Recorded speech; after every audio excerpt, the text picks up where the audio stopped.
Hey guys, welcome to a new episode of She Gets It Done. Today we have a special guest, and it's Tyler Muto, world-renowned trainer in Buffalo.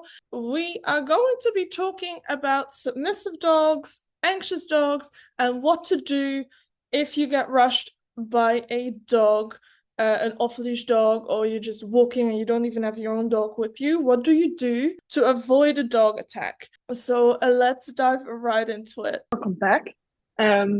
Insecure dogs and submissive dogs. That sounds fun. But what would you recommend for defensive options if you get rushed by a dog, whether it's friendly or aggressive? Because a lot of people here, they obviously do a lot of the training with their reactive dogs or their insecure dogs, but they still have issues with out of control dogs. So they're wanting a little bit more advice on how they could deal with that.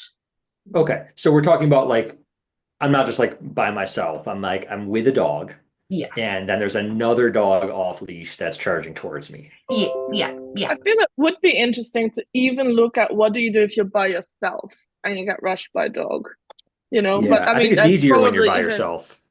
Hmm. Yeah, I think it's easier when you're by yourself. But I mean, so it's kind of similar. I mean, it's not like there's gonna be a ton of difference. I think so first off, obviously is like keep yourself safe. So some of it depends on like what's this dog coming at me? Like how crazy, how big, how how alarming is this situation?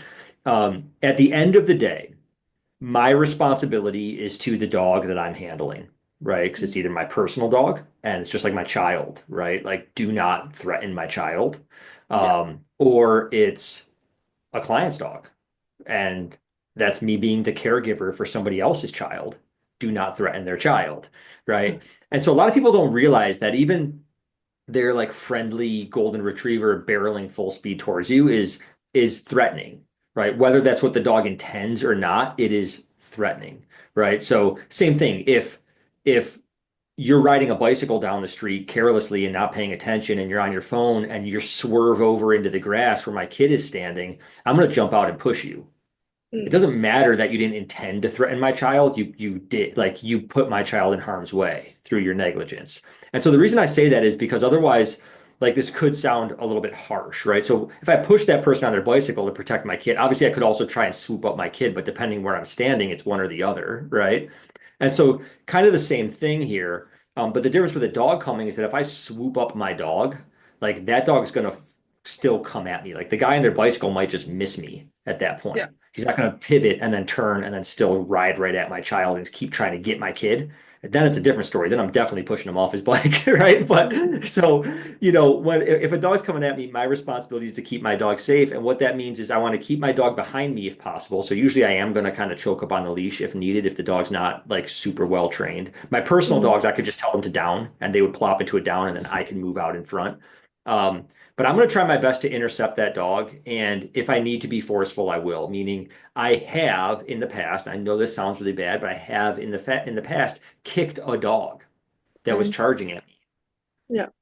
I'm Yeah. sorry, but like if I don't know that dog's intentions, I want to keep myself safe and I'm going to keep my dogs safe. And I'm not going to dislocate the dog's jaw or anything, right? Like it's not like I'm doing like a flying, Jean-Claude Van Damme sidekick at the dog or anything like that. But Yeah. I'm gonna put my foot out in front because I'd rather the dog bite my foot where I have a shoe with a rubber sole than like me bend down, get my face closer to the dog, use my hands, etc. And if in the moment it's a little bit of a kick and that turns the dog around, so be it. And if the owner gets mad, great. I want them to have that aversive experience so that maybe they think differently about how they're living with their dog. But like that's ultimately what's going to happen. I don't really want to try to pick up my dog or run away with my dog because that often only invites the dog coming at me to come even more, right? Mm.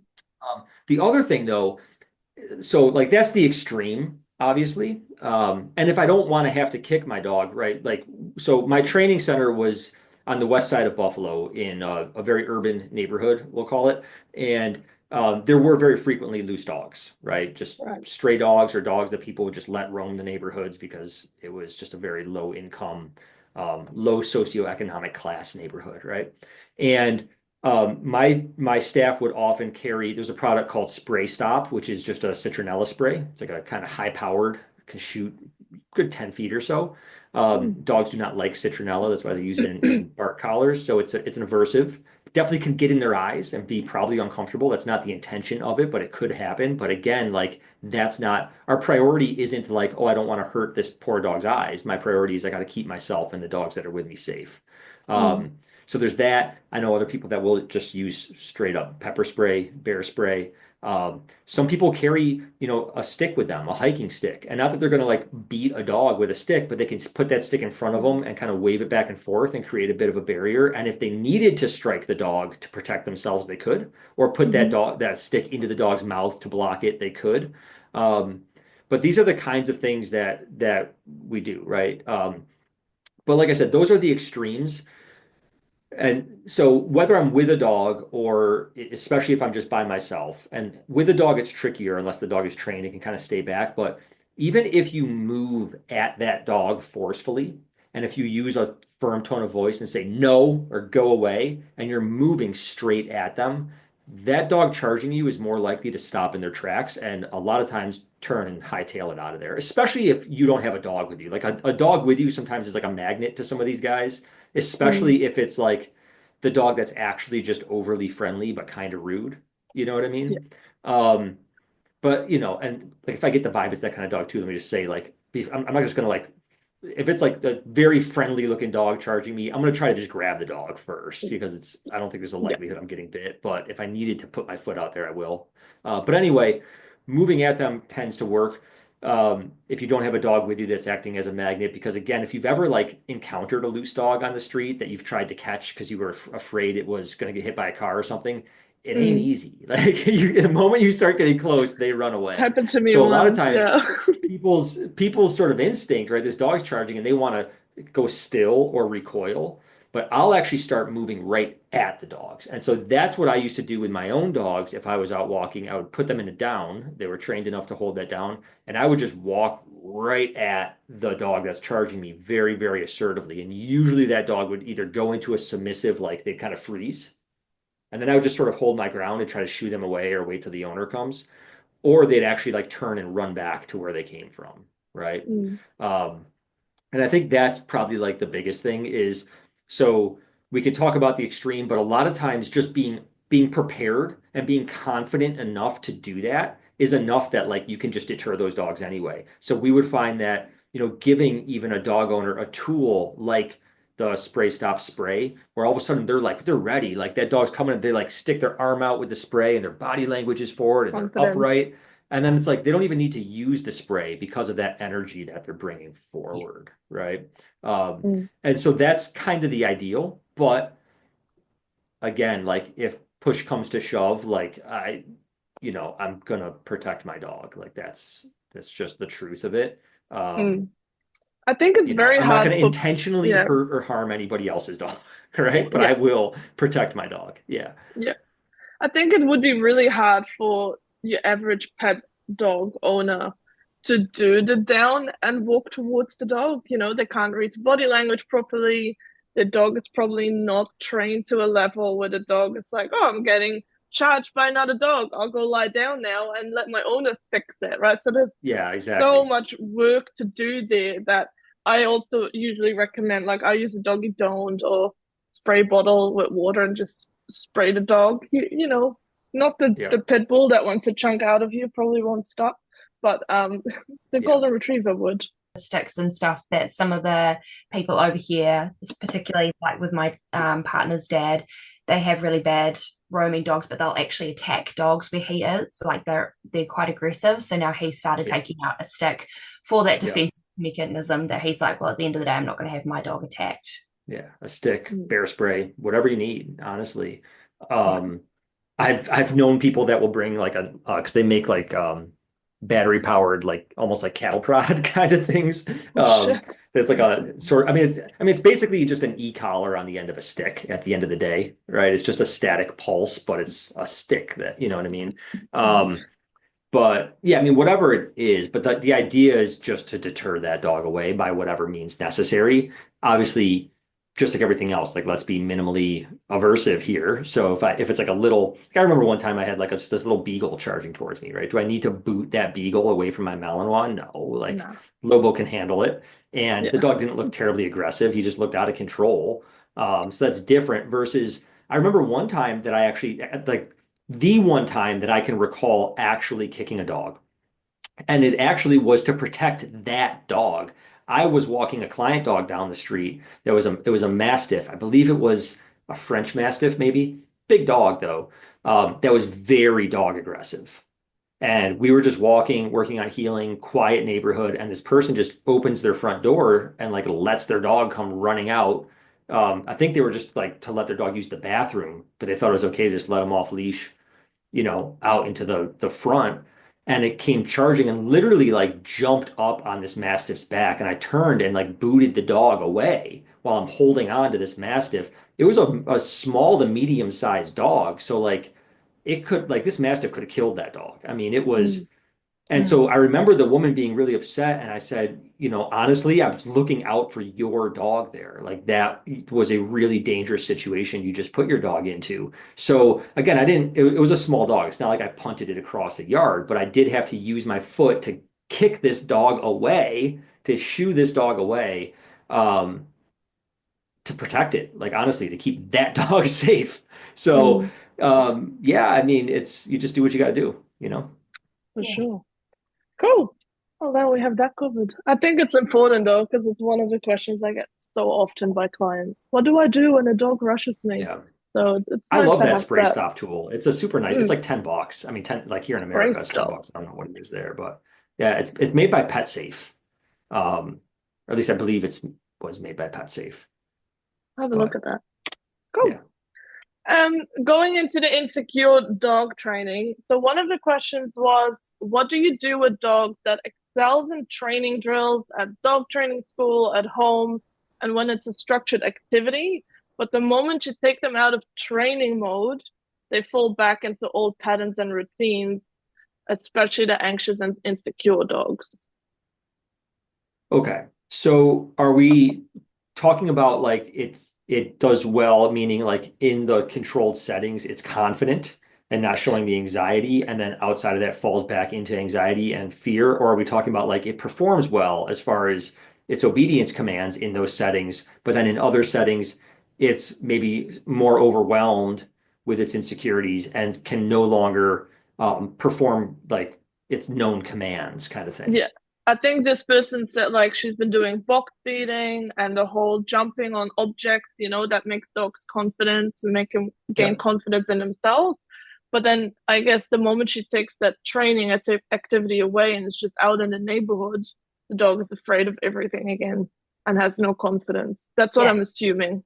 It's Yeah, so yeah, okay, that's a I fair question. I do Yep. know this case of Okay. this particular dog. So it is very much like what Sona explained. So when she's set up to situations, the dog almost goes into the mode of I know that something's going to happen. It's more when Hmm. something throws him off guard. So so it could be something like he's like really good with dogs and people, but if a person kind of came around a corner and they weren't already set up working in that mode, he would then get a fright and bark and everything. But say she had set up a program, set up that she was around a corner and he knew that they were going to do training. If someone came around, he was already in that working mode. So he wouldn't react. Does that make sense? Like he's almost mentally prepared that something is going to happen. Does that make sense? Kinda, yeah. Yeah. So I mean, it's like fearful dogs are tricky because they're going to work at their own pace. Like there are some things in training that we can really like nudge along if we need to. But a dog's pace that it gets over fear is something that we have to kind of let them determine that a little bit. And then the other thing is that there can be a substantial component of fear, not always, but can be, that is genetically based. So it's been well established that you can breed fearfulness, right? You can breed timidity into an animal, not just dogs. Um, and not only breed that timidity in, but breed sort of what is that dog's sort of reflexive reaction to that kind of thing in the environment going to be? So I like, when you're talking about, for instance, okay, we put the dog in a working mode, whatever you're doing, and then somebody can come in, but because the dog's in working mode, like it's fine with that person coming in versus if it was just like hanging out and a person comes in and then all of a sudden not so fine, right? Yeah. So I think like it's good to you know do the working type stuff, right? Like it's good to put the dog into training. I like, Sana was talking about doing like having the dog jump over things or whatever. I don't know if this particular case, if like that's the kind of working mode the dog's in when it's in, when Yep. like, okay, then somebody comes in. So we have a couple things that we want to be mindful of.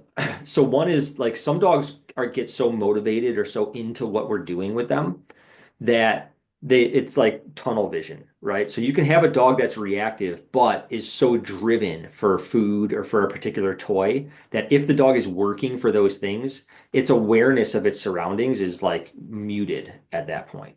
And we see this a lot in the sport world. There are a lot of, especially in the protection space, there are a lot of very reactive dogs that when they're like working, like when they're in drive, there could be dogs all around them and like, but they're so focused on the goal that it doesn't matter. But when they're not, having something else that's pulling their focus, they're still reactive. And so what happens there is you almost end up losing out on any potential for habituation or uh, desensitization, right? Because for that to take place, the dog has to have an awareness of this thing that's around them. So Mm. those activities can be good, but at a certain point, like just putting the dog into that state and then having people around may have sort of like a point of diminished returns where it's no longer really productive anymore, right? If we're using it as a means of like, well, I'm gonna put you in this place and then have people around with the hopes of that desensitizing you. If that's the case with this dog, I don't know if that's the case with this dog. Now, another thing happens, like Sana was mentioning, we're like, okay, I can do these activities with this dog, and the dog looks great, and the tail's up, and they're confident. But then we walk out the door, and we go to the park, and the dog's a nervous wreck, like the wind blows through the trees, and the dog hits the deck, kind of thing. And so, one Mm. thing that I like to do, I'm a big fan of using obstacles like that as a means for building a dog's confidence up. And so one thing we would do at the training center, whether we have something that the dog's learning to get up onto that's maybe a weird surface or that they have to balance in a weird way that initially is very concerning for them, but they start to get very good at it and feel very confident about what they've accomplished. Or maybe a little bit of a jump, right? Jumping tends to be really good for these kind of shutdown dogs. It just brings their energy out and then they start to get really confident, even if we had to start with a very low jump and then progress it up. And so I like to use things that then are very portable. So we would start in our training room and then we would go just right out the front door. And we bring that same exact jump. We go, cool, like now let's practice jumps here. And so we're practicing in this environment that the dog feels less certain, but then doing an activity that they've learned makes them feel confident. And then eventually progressing that into more and more and more environments. I don't do like box feeding's not a big thing in my repertoire. I've got nothing against it. It's just not something Mm. that I've found myself using in the past. So I'm not like as familiar with that, but I believe if you were to ask, some of the guys that are big proponents of that, like they would probably say a similar thing. Like you teach the dog how to do the box feeding, and then you start doing that in different Different locations. settings, right? As a Mm. means of helping to habituate the dog by keeping their focus on something else. But again, there can be a point with some of those dogs where it just becomes less practical. And so then I think, part of when we're dealing with fearful dogs in a situation like Tony, you mentioned, it could be this person walks in and then the dog starts barking, is it's one thing, it's one piece of the puzzle to say, how can I make this dog feel more confident, you know, when there's people coming in and out? But a whole nother piece of the puzzle is, yeah, but even if you don't, like even if you feel this way, what behaviors can be constructive ways of dealing with that set of emotions and what behaviors are not very constructive ways of dealing with that set of emotions. And so we actually quite often would find, for instance, with leash reactive dogs who the vast majority of which it's based out of insecurity. And we could get them to the point where, okay, they could be around tons of dogs in the training center, no problem. We can go out into the neighborhood and we can practice passing by dogs on city streets. And, we have plenty of dogs at the training center. We'd go out and we'd hit different streets around the neighborhood, no problem. But it was these, again, like you mentioned, surprise things Random. where Yeah. maybe all of a sudden a dog comes around a corner or we approach a yard and there was a dog behind a bush that we didn't see. And then boom, it's right there. And so then what we would do is whatever techniques we used. So at first, this dog perhaps was very explosive, even if it saw the dog coming from a distance away. Whatever techniques worked there, we are probably going to continue to work. But what we need to do is we need to set up these surprise things. So what ends up happening is when the surprises happen naturally, not only is the dog unprepared, but we as humans are also Mm. not very prepared. So we're going to have a delayed response, even if it's just a second or two, where we're like, oh, I didn't see that coming. And then we're trying to like gather ourselves and go, what do I need to do? Do I need to pull on the leash? Do I need to bring a treat out? Like what we got to process all this information all of a sudden. So we would actually do rounds of what we would call pass bys, right? Where we're going out into the neighborhood and one of my staff members has one dog and one of us has a reactive dog. And we would do ones to simulate those surprises. So we go, okay, I'm going to be on this street. You're going to be around the corner there. We'd have walkie-talkies, so we know exactly where each I other love are. Like, that. okay, I'm approaching. I'm like 2 houses away. Boom, I'm about to be around this corner. And then we'd see each other. But I know that we're about to see that dog. So my reflexes are lightning fast, right? To help sort of interrupt whatever the dog's initial response could be, or remind it of what it needs to be doing, or if I need to correct the dog, like that correction is going to come so fast that the dog's barely progressed into the behavior at all, which makes the correction more likely to take effect. And then we do that with repetition, just like anything else. And I think that piece of the puzzle is probably the biggest, where it's no different than like a doorbell ringing, right? Where you do these like, okay, I'm going to stand outside the door and the dog knows I'm there and I'm hitting the doorbell and the dog is fine, but then the doorbell randomly rings and the dog and like none of us are prepared. So it's like Mm. cool, like set that up, Yeah. but then also do it with reps. Like get somebody that's willing to help you out for a bit of time, buy them a bottle of wine or a 6 pack of beer or something, and like have them ring the doorbell. You know it's about to happen. You're prepared, and then they leave, but wait like 2 minutes, 3 minutes, 5 minutes, and then all of a sudden they ring the doorbell again. So it's not like immediately after, it's sort of at a random interval. But again, we're all prepared for it. The person could be texting you, like, I'm about to ring the doorbell. And like, so you're really ready. Um, but it really comes down to that repetition and then the preparation for it. And it's not often that there's any sort of magical technique. Like the same stuff that worked otherwise will probably work here. It's just a timing and a preparedness and a repetition issue, ultimately. So Does that it's make sense? basically, yeah, so it's basically making it less obvious for the dog. Yeah. Because when you set up a training session, I see it a lot when I do my reactive dog class. It's like a 5-week course. And by week 3, all the dogs are fine with each other, because Yeah, we've done that's all these normal. parts. It's normal. But then the feedback of the owners is, well, but when I'm walking on the street, I still have problems. So now I take the whole group into the neighborhood and we might come across dogs, there's dogs behind fences, and I found that's really worked to at least teach them in a more realistic situation what do you do when you come Yeah. across a dog. But I really like this addition where I'm like, well, you know what? I'm gonna set it up and we're just gonna come across the corner. I really want to use that. That's really cool. Yeah, But but that even makes like it that And idea of like going into the neighborhood, like that's super important. But what people need to understand if they're in a group class like that is like the group class isn't going to fix the problem. The group class is going no, to no, teach you the no. skill set, right? Exactly. And Yeah. so what we want to then encourage people to do is practice it at home. But if they want to really be successful, regardless of what techniques or methodology you're using to deal with the reactivity, again, if you just go for a walk in the neighborhood hoping to see dogs, you might see one, you might see two, you might see a Exactly. dog and you've got like one shot to get it right and then the person's wrong, they're gone. So what we actually want to encourage people to do is find that friend or family member or neighbor that has a dog because like you said, in your group class by week 3, they've all done these reps with each other so much in that setting that not only are they fine with each other? But even if a new dog came into the group, they would probably be fine with that dog because of the number of reps that have happened in that context. Mm. So the what limits people at home is they don't get the reps in. They go for a walk, they see one dog. Again, they've got maybe one chance to get this thing right, and then it's gone. If they were to even just yell across the street to that person, like, hey, can we try that again? And just pass by a few times, it would probably only take 3 to 5 reps before their dog is like, yeah, I'm kind of over that guy.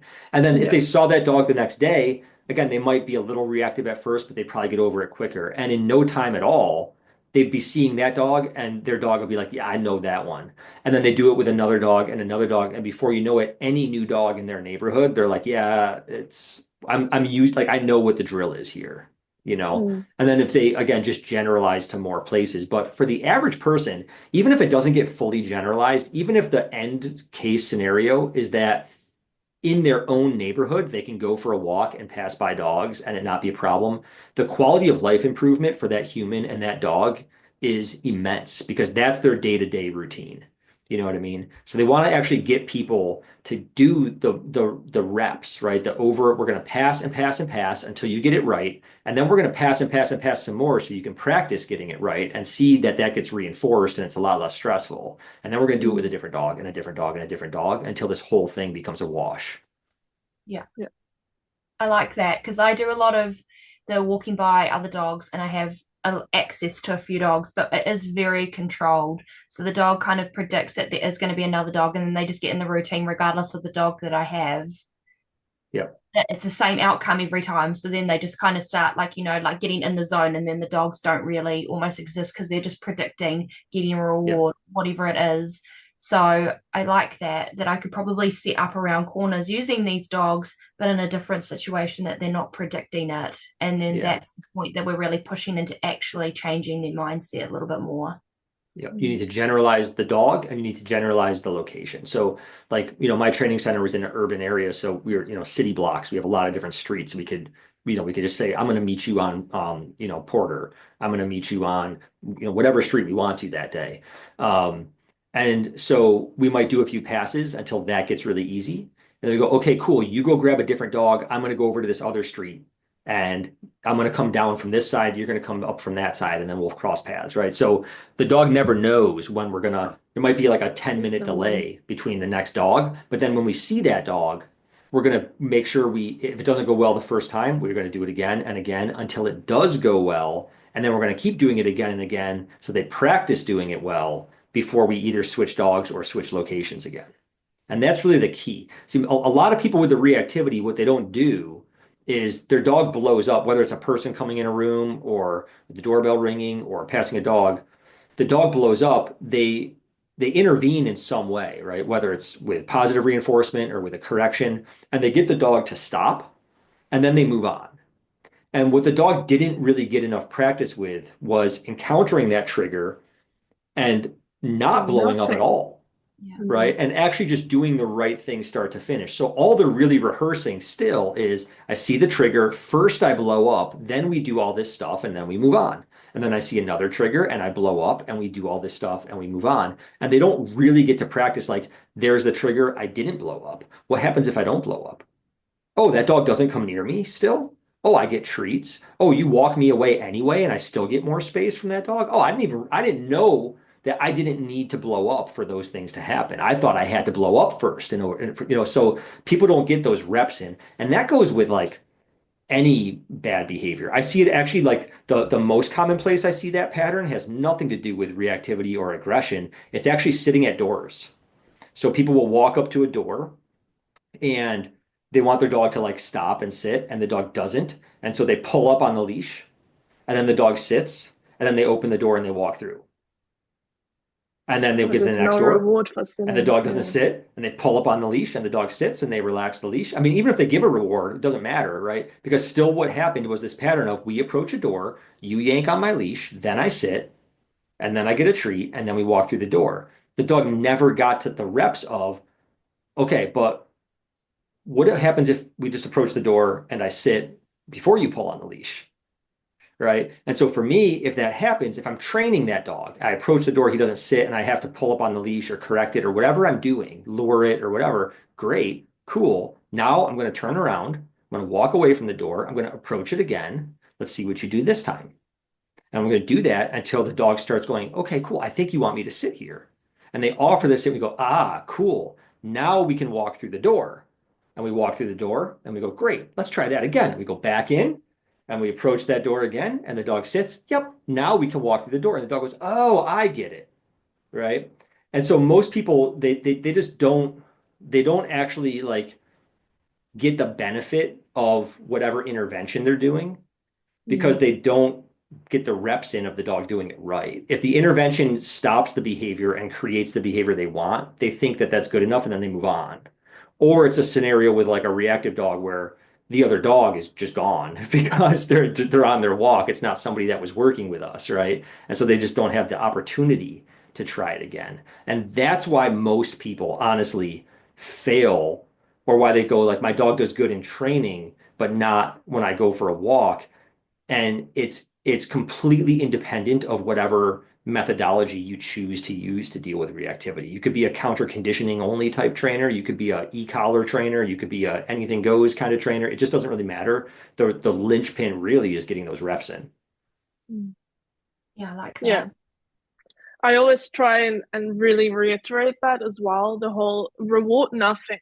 That's a choice. Your dog is making a choice to do nothing instead of the blow up, instead of what you don't want. So don't look at it as an, oh yeah, your dog is done. Now reward the shit out of that, because that was an active choice from your dog. Yeah, exactly. So Yeah. like to go back to the original kind of scenario where it's like, you might be in a room and okay, if the dog's in work mode, it's fine. But if it's not, somebody comes in. Well, let's do reps of like, we're just hanging out and somebody comes in and, what am I going to do if you bark? What am I going to do if you don't bark? What can I maybe do to intercept? Like, for instance, some dogs, if you do a lot of reward-based training, if they're motivated enough, if you know that person's about to come in the door, and the moment you open the door and the dog starts to perk up, if you hit your clicker, the dog then looks back at you and doesn't bark, and you do that enough, and you start getting reps where the dog hears the door and starts to look at you before you click. And then you start to mark that with the clicker, right? And so you're doing things to just we're setting up the problem as it is, right? The problem is when you're doing nothing, this happens. So let's just do that then. Let's just do that and get reps in and then find some sort of means for getting the behavior we want so that we can capture it and then getting more reps in so the dog can just practice that. And like you said, Sana, the idea of rewarding nothing is fantastic, right? So my dog could just be hanging out and then this thing happens in the environment and my dog has no reaction. I want to reward that, right? The dog doesn't always have to be an active participant in things. That's often usually the problem is the dog's trying to be an active participant in too much. So I love rewarding nothing.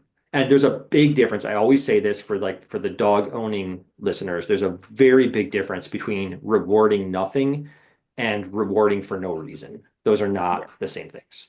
Yeah. Yeah. I do that a lot with my owners. And I actually, at the beginning, when I first start working with the owner, I often find that they're very slow with rewarding their dogs. Like they're almost waiting for the reaction and then rewarding or waiting, and their dog's already pent up. And so I have to coach them through, like especially the first really reactive dogs. We start with whatever training we've done at the beginning, just to try and get some initial walking past without excessive blow ups. And then we might be starting to walk past and their dog has looked at the dog. I'm like, there, right before they've even reacted, that's when you want to reward. And then they do that a few times and then they've got no problems kind of walking past, because what will happen is they look at the dog and then they're waiting for their owner to give them a reward, if that makes sense. Yeah, it's like engage, disengage. Yeah, whereas I think part of it is too, it's like a little bit of a paradigm shift. So I think oftentimes if we're using like a marker word like yes or a clicker, like I'm quite fond of clickers, especially when it comes to counter conditioning. I think we need to distinguish our purpose for the tool in this specific moment.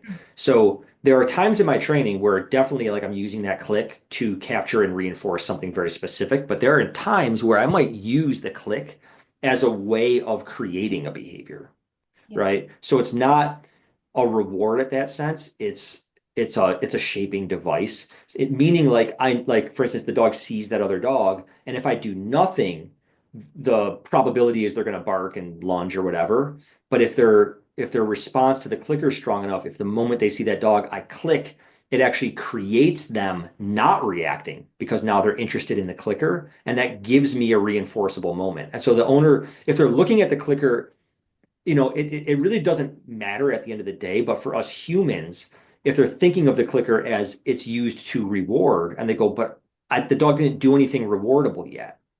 You see what I mean? But if they're thinking of it as, no, I'm using this to get the behavior I want so that I can reward, then sometimes it makes more sense in our brains and allows us to kind of use it with better timing in that sense, I find that tricky because in my experience at the moment, I feel like owners, either a clicker or a yes word, especially with reactive dogs, are constantly trying to reward the dog. You know, when you get that frantic, yes, yes, yes, good boy, that type of Hmm. behavior. And sometimes I try to teach like, let's just get past the dog and reward afterwards because you're so busy rewarding before anything has even happened. The dog hasn't even processed me walking past because you're so full on. I actually want him to look Sure. first and realize I don't have to do anything. I didn't do anything. Now I get lots of rewards. So how do you not end up in that slippery slope?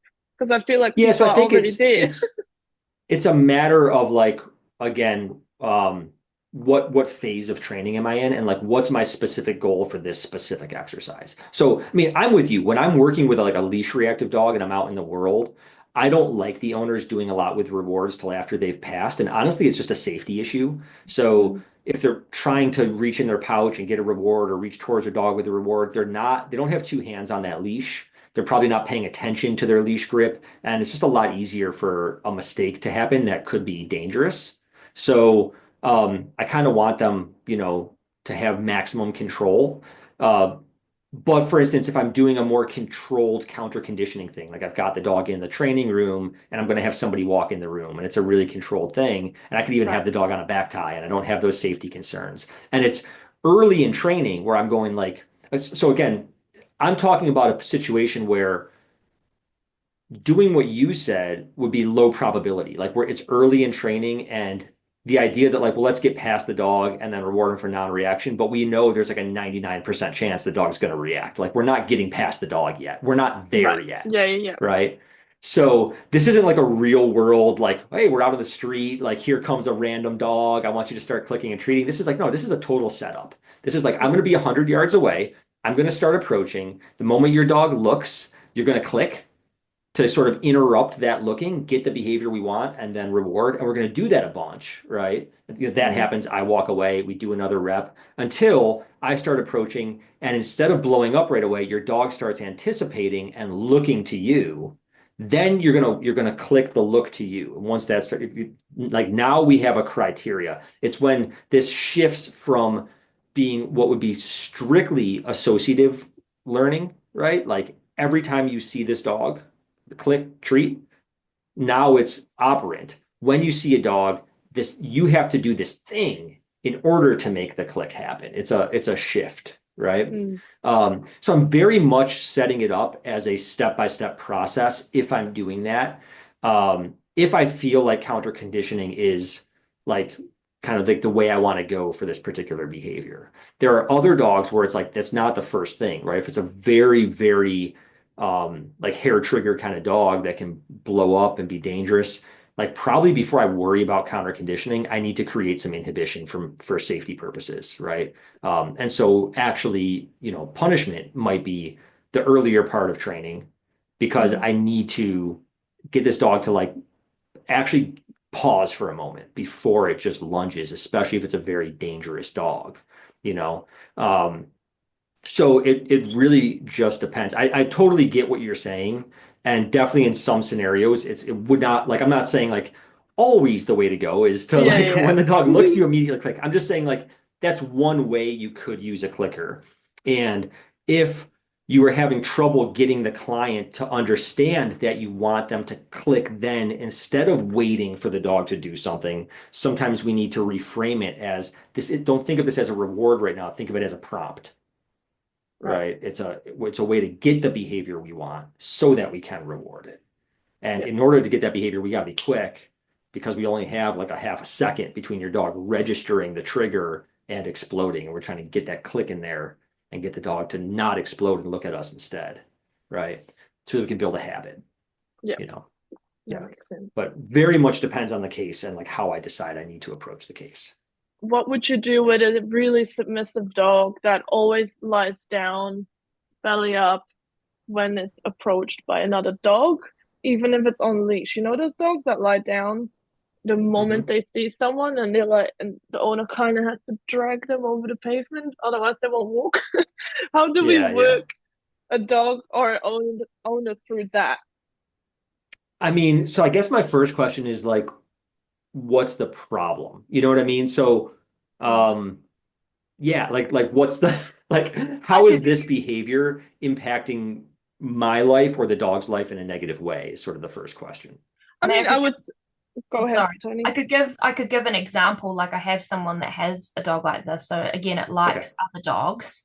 And then it will be around a group of it's only with familiar dogs. And then they Hmm. can be kind of just interacting quite like contently, like they're all just doing their own thing. And then one dog just might walk up. So like they start an interaction, like they've been together, they're in an area and we're just walking, but it could be like a male and it comes up and just comes towards the dog, but then the dog instantly rolls over and puts its belly up, even though it's been hanging out doing nothing with the dog the whole time. Yeah.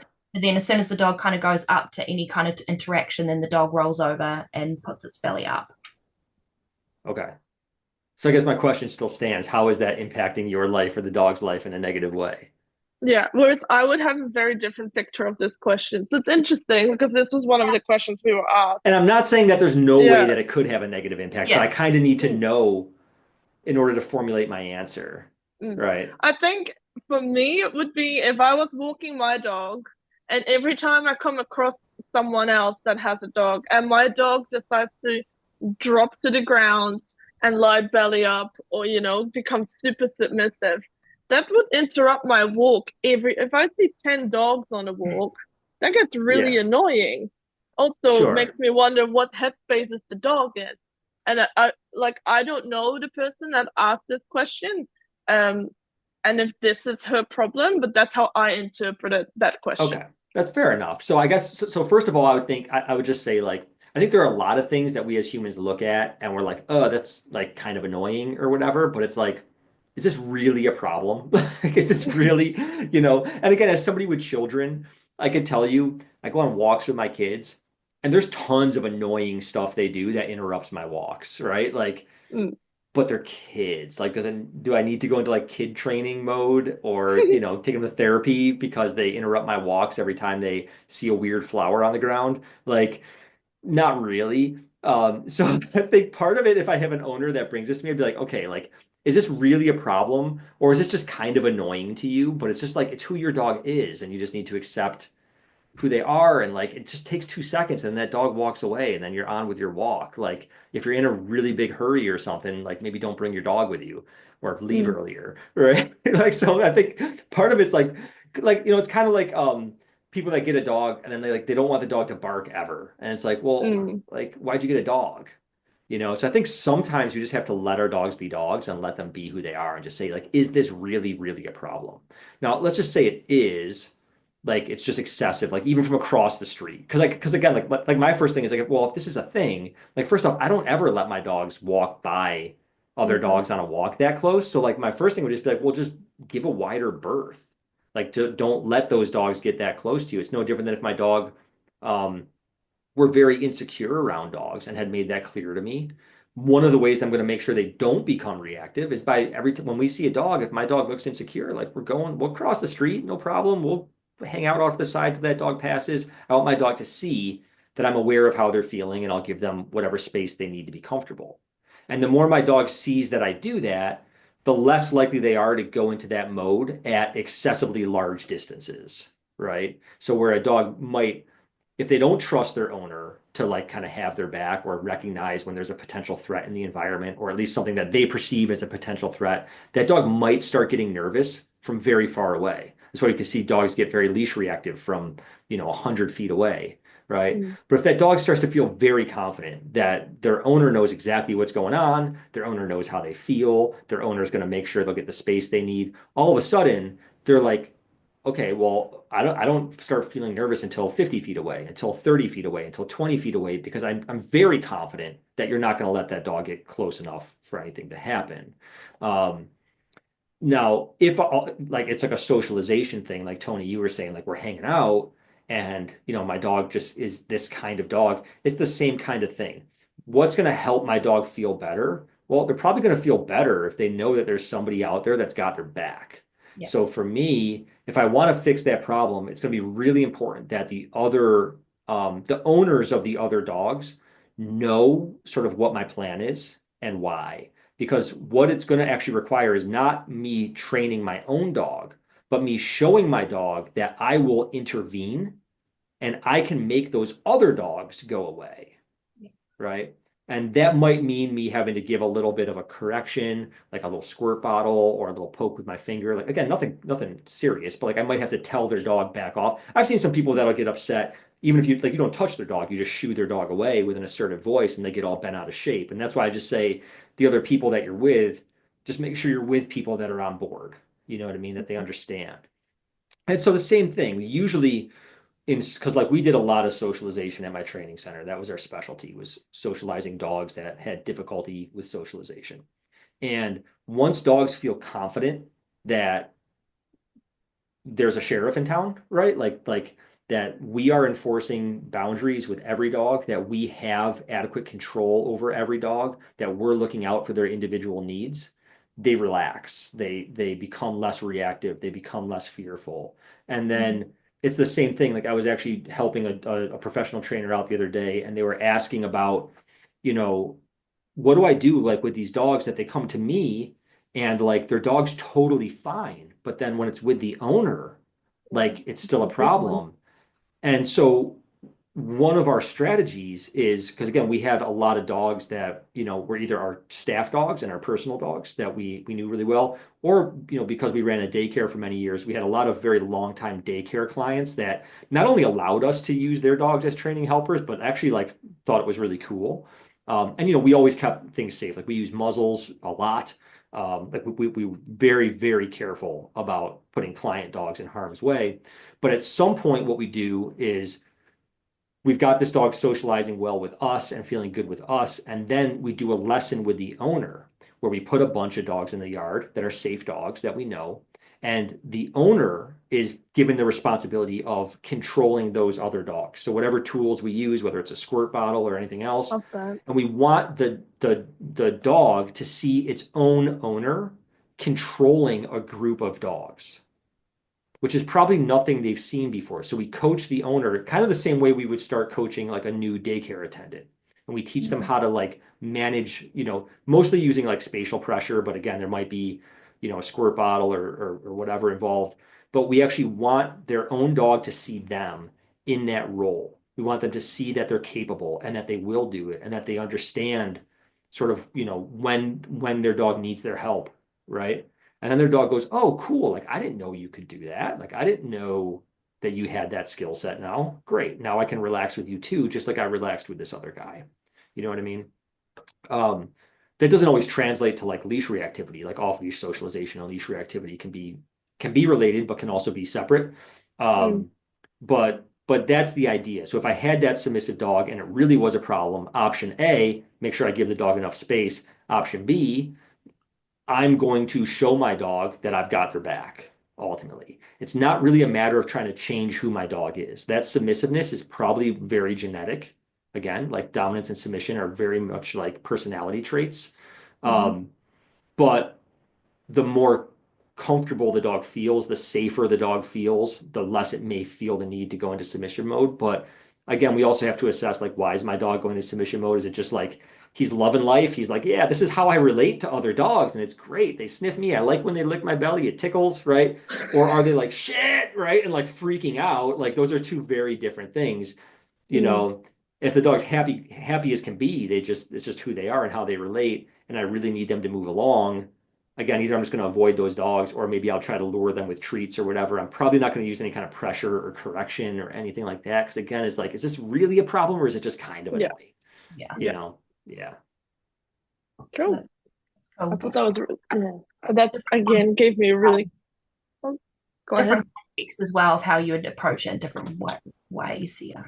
Yeah, that's why I was asking like how is it affecting our life? Because that's really at the end of the day the question here. And again, I think there are just some things that owners are like, "Oh, I don't like when my dog like when he eats he makes this weird noise." And it's like, "Well, I'm sorry, but like it's just who your dog is." So like That's my it. wife does things that annoy me. I do things that annoy her. It's just, you know, you just got to deal with it. I think sometimes I think dog owners get like really unrealistic about like being able to like control every aspect of their Yeah. dog's like personality, and which is so funny because one of the common questions that we would get when people would like want to sign up for training but be unsure to be like, is this going to change my dog's personality? Like that, like they're afraid it's going to make their dog like a zombie, like they had a lobotomy or something. But in reality, like a lot of times it's the dog owners that are trying to change things that are really just like the dog's personality. And it's not a matter of changing. It's just like, well, how do we live with this? Like, how do we either find ways to bypass it or just learn to accept certain things about who our dog is? If it's not Mm. dangerous and it's not, again, if it's not affecting your life in a negative way beyond, it's just kind of annoying.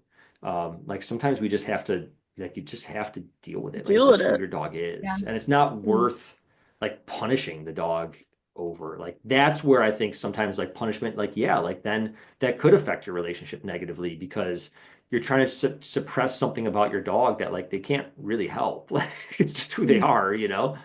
I'm not sure if we have time for one more question. We could probably keep it quite small.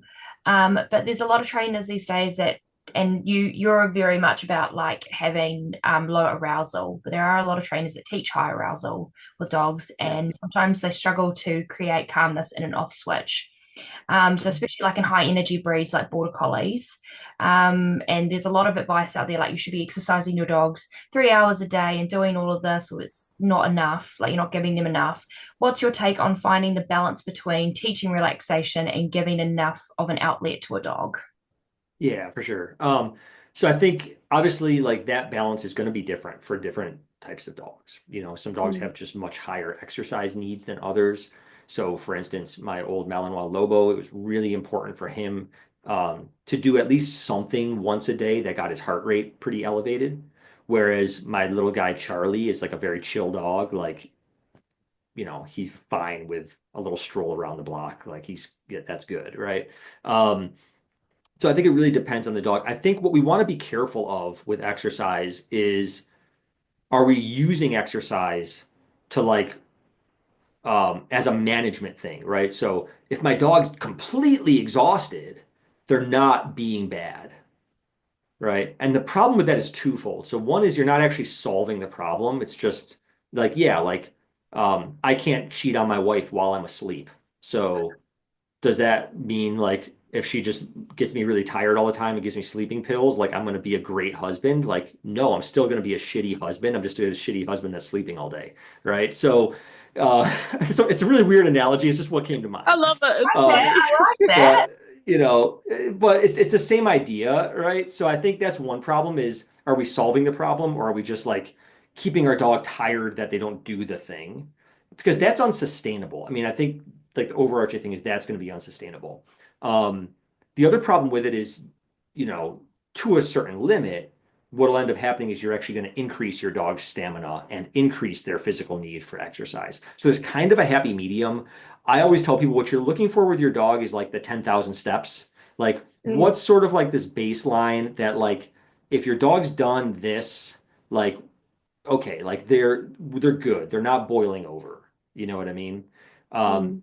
because there are some things in training that if the dog has is just like for Lobo, my old Malinois, there were certain things that if he hadn't had exercise, and especially if it was to teach him like a new skill, like how to relax on cue or something like that, it's going to be really difficult for him initially. Like he's got to at least get some of that angst out of his system. Like go for a walk first or something before you do that. But then once you have the skill, we want to say, okay, but now I need you to do this thing even when you haven't had your exercise yet. You know, so there is a need for exercise, and there's definitely a need to make sure any dog's sort of like biological needs have been met in some Mm. way, like meet their instinctual needs, let them do dog-like things, let them sniff around, let them forage. You know, I'm a big fan of nose work and scent work. Um, I think there's nothing more fulfilling for a dog than an off-leash romp through the woods, personally. Or I don't know if you guys call it the bush there, like the Australians do or not, Yeah. but the What do we forest, the call it? woods, whatever it Forest, is. yeah. Yeah, the forest. Yeah, an off-leash romp because there's just so much to take in. I don't think we always need to drive our dog up super high. I also think there's a big difference between like um, giving my dog an outlet versus encouraging peak arousal. you know? And so again, if I'm dealing with arousal related problems and I don't have a need for super high drive, right? Like I'm not a competitive dog trainer. I don't need my dog to go to that place. Then some of the techniques that are taught for sport are, sort of built into them is doing this is going to increase sort of like your dog's upper limit. You know what I mean? Like we're going to make your dog as intense as we can make them, and that's why we play in this particular way, right? Um, and that may be counterproductive if your only goal is to give your dog an outlet, and what you really want is a calmer dog, right? So there's a difference between letting your dog run and encouraging them to be super top speed. And what happens a lot of times for people, if a training program is too focused on those drive oriented activities where we're encouraging it a lot, the dog goes, okay, in our practice, right? When we play and when we practice, because that's what play is. Play is rehearsal for life, right? Play is where animals learn life skills. You always seem happiest with me when I'm at this peak state. You seem to get really excited, you being the human, get really excited when my heart rate's high, my pupils are the size of your thumbs. I'm like when I'm pushing my hardest, you seem to love that, right? And if there's not enough training that we show the same degree of affection and satisfaction when they're calm, then it's very easy for the dog to carry into real life in moments of question, in moments of importance. This is the side of me that my owner like trains the most. This is what we practice for. So this must be what they want. You see what I mean? Um, and so that's, I think, more what we want to be careful of is A, don't exercise your dog so much that you create, again, more stamina, but also in our exercise, are we encouraging them to push themselves to their peak limits, or are we just allowing them to get something out of their system? Yeah. And that's a very, very big difference. And you can do both. I'm not against, again, encouraging high drive. There are some people that compete, but as much as you do that, if you also want a dog that can chill in your house, then you have to make sure you're putting enough attention into the opposing force. And what we don't want, because I would get this a lot. Like I had a dog trainer that came and worked with me that had a Malinois that was her personal dog, and she was struggling with it, and she did sport work. And when I would kind of say this stuff, she'd be like, "No, but I do have a lot of time where my dog's calm. Like he's like around the house and stuff. Like he's just chilling." Because she was having issues like out in the world. And I said, "Yeah, but when he's just chilling, are you encouraging that? Is it intentional? Are you putting energy into it? Or you're just doing your thing and he's doing his thing and he's bored and he's just chilling?" Because that's not the same. Again, the dog's looking at it and go, what does my owner want from me? Well, they give me the most attention when they're encouraging me to be here, you know? And yes, I have moments of my life where I'm calm, but my owner doesn't seem to care much about those moments. In fact, that's when my owner tends to ignore me, right? My owner seems to care, like they get home from work. So this happens too. I had a client with a very reactive dog, and she worked with another trainer who was encouraging exercise as a means for controlling the reactivity. And so she was like, yeah, like when you get home from work, your dog's been cooped up. So I want you to like right away, like go in the yard and play ball before you go on a walk. And so when I started working with her, I was like, well, wait a minute here. Like, let's think about this. Like you've been gone all day, and then you see your dog, and the very first thing you want from your dog is for your dog to go into high predatory mode. How might your dog interpret that? Right? How might that be interpreted by your dog? Like, wow, my owner must love when I do this because it's the very first thing my owner wants after they've been gone. When we reunite, this is the very first thing my owner wants from me is for me to go here and they're congratulating me and they're clapping their hands and it's great. And then we go on a walk and I see something that makes me feel similar to the way that ball makes me feel. Well, my owner has showed me that they really like when I feel this way that I go into this peak mode, right? And so we just have to be mindful of, again, what are we encouraging? How might my dog be interpreting this information? So on and so forth. I personally with Lobo towards the, early on when I had him, I was all about drive, drive, drive. I didn't have kids yet. you know, and I was doing a lot of public demos with him. And then the second half of his life, he was older. He wasn't doing public demos anymore, and I had children, and I didn't need that high drive side of him. And so when we would go out and play ball, we sort of, you know, we built a lot of rules. I'm not going to go into all the rules we had for ball because I was thinking about, again, what lessons is he learning through this game? But one of the things is, you know, he would have to wait when I would throw the ball. We didn't have a cue for it. It was like a default, right? Like you don't chase unless I give permission. And it was the waiting when I would show him affection and congratulations, and when I wanted him to see how happy that made me. And then when I would let him chase the ball, I was just neutral. Like I could care less. I'm allowing him to do that. That's for him. I know he needs to get that out of his system, but I don't care about that part. I care about the part when he shows self-restraint. That's the part where I'm going to show him all my love and show him how happy he's made me. You see what I mean? And so because I want to make sure he's interpreting this the right way. I have a client at the Yeah. moment that is really struggling with her kelpie, but she runs them 10 kilometers in the morning, the partner, and then she does 5 kilometers in the afternoon. And then during the day, they go to the field and throw it to chuck it thrower. And Mhm. then there is sometimes another walk. I think she goes out 5 times a day. And I was like, you need to bring that down. And the dog Yeah, chases especially all the cars and all running that. and Yeah, chasing. Yeah. Yeah. Especially so when you see those patterns, right? My behavior problem is my dog chasing cars, but I'm going to practice my dog chasing things. Like exactly. Yeah. Yeah. I think people really need to understand this idea that play is rehearsal for life, right? Mm.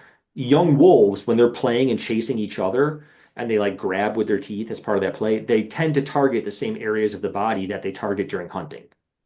You know, when they play combative games, like little King of the Hill type games when they're puppies, that's preparing them to potentially have to defend territory when they get older. Like Mm. all these games have functional purposes that translate into real life. And so we definitely want to be mindful of that. I would encourage that Kelpie client to take a portion of all that running and chasing and do some kind of foraging.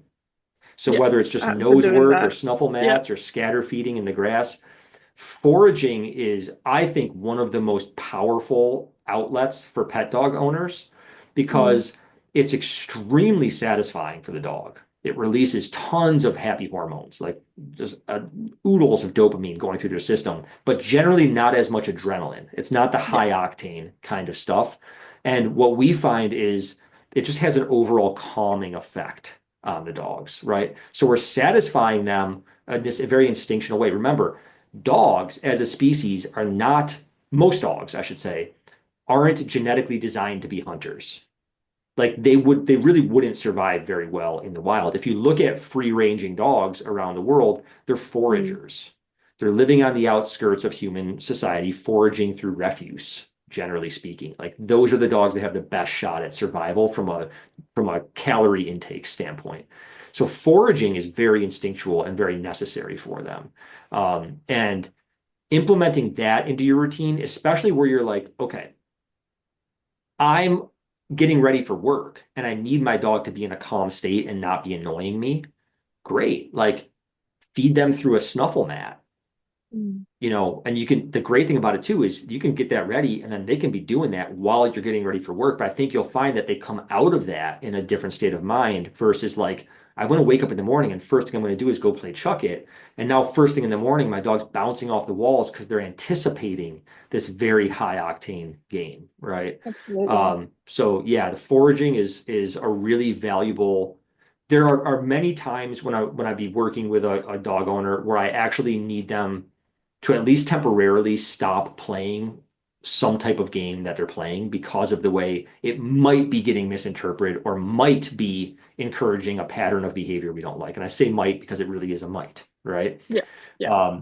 And if I take something like that away, whether it's chasing a ball or playing tug, and again, not that those things are always bad, often I'm gonna replace it with some kind of scent work or foraging type activity. Yeah. Yeah. That's what I've suggested as well, like scatter feeding and all that. And take away the toy. Because this dog, if the toys are out, it'll keep bringing it back to the owner constantly during the day. And I think a part of the problem is the misinformation of these high energy dogs that, you know, if you go to the Facebook group for kelpies and you post like, oh, my dog is never tired, it's like, oh, welcome to the club. I get up at 4 a.m. and I give my dog 4 hours of exercise. Like, that's not normal. These dogs are high energy, but that doesn't mean you have to exercise them for 4 or 5 hours a day. And I think a lot of owners struggle with finding that, like, oh, but I've been told this and my dog is still energetic, you know? And Yeah, yeah, because you're exactly. training an Well, I athlete. mean, for some of us humans and for some dogs, being calm is a skill, right? Like I'm a little bit of a high drive guy, you know what I mean? Mm. And when I used to do martial arts and I was at a kung fu school where we did a lot of meditation as well, we did Tai Chi and Qigong, and it was really hard for me. Like the meditation part, like not like I like hard for me, like I don't want to do this, but like I'd think I was perfectly relaxed and my teacher would walk up and like poke my shoulder and it'd be hard as a rock because I'm like sitting there like this. Like for some people, like it's a skill and it's a skill that has to be developed. And I think, you know, if you own like a Malinois or a Kelpie, a dog that's naturally predisposed to being energetic, absolutely, let's make sure we meet their needs. Don't get a Kelpie if you're a couch potato. Oh, Like it's totally. not a good match, you know, that's not fair to the dog. But at the same time, meet that dog's needs to a reasonable extent. Let that dog be a dog for sure, but then also build into your training routine some kind of something that develops the skill set of relaxation, right? Like your Mm, massage program, Sana, like you can use massage to help a dog practice getting relaxed and getting excited and getting relaxed again. You can mm, use, you know, like Stephen Lindsay's books have something called position facilitated relaxation. I do like my food claiming exercise even has a component of how do we create and capture low arousal moments. My friend Emily Larlam has a settling exercises that's all about using positive reinforcement to capture when the dog's arousal sort of downshifts, right? And so highlighting that as a skill set that deserves our attention just as much as like teaching sit or teaching down deserves our attention can go a really mm. long way. And I think a lot of times people just they take the dog's breed instead of saying, hey, my dog being a Kelpie means my dog needs more practice on how to let go and how to relax. They use it as my dog's a Kelpie, so that's an excuse for me to just accept that my dog's going to be always high energy. That's it. And I think that's more where we need to help people find the balance between like, okay, we don't need to use it as an excuse. We do need to accept that like our dog does need some amount of an outlet, especially as a Kelpie, but that also should also draw our attention to the fact that our dog might also need like maybe take half of that time you're spending running and put it into relaxation based exercises. Yeah. And you might be really surprised at what starts to happen, you know. Absolutely. Kind of comes full circle again. Rewarding nothing is important. Yeah, rewarding nothing is a There big you part of go. it. Yeah, rewarding That's the it. dog for not reacting to the world. And dogs like Kelpies and Malinois and Aussies and you know some of the high drive Labradors as well. They want to be very active participants in the world. And so what we're teaching them and shaping and encouraging is when something happens and they don't.